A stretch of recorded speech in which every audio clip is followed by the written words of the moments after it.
guys! So ayun, welcome na naman po sa bagong episode ng The Daily Routine Content.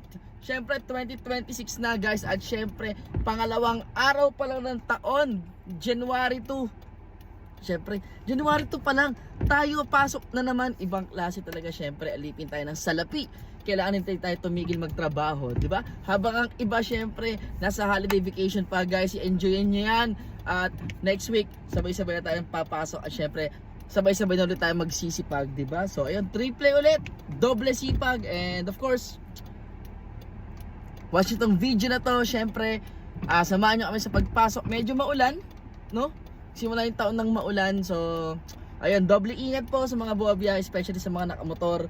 Lagi po tayo magdadala ng ating kapote. Ayun lamang po. So again, tara, work!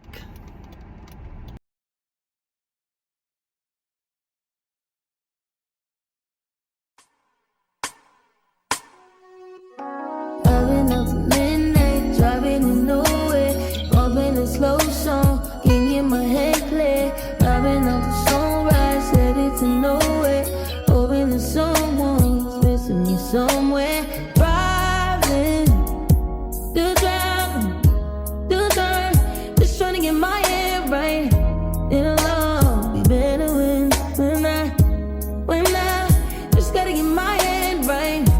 And it don't hit the same. And ayun na nga guys, syempre nandito na tayo muli sa likod. Tayo tatambay muna dahil medyo maaga pa naman. At nandito na tayo sa office. Ayun lang. So again guys, happy 2026. And of course, don't forget to like, follow, and subscribe guys. Ayun, so follow for more videos. Sana makagawa pa tayo maraming videos. At sana masuportahan nyo rin ako. So ayun, Dakulaon TV. Let's go.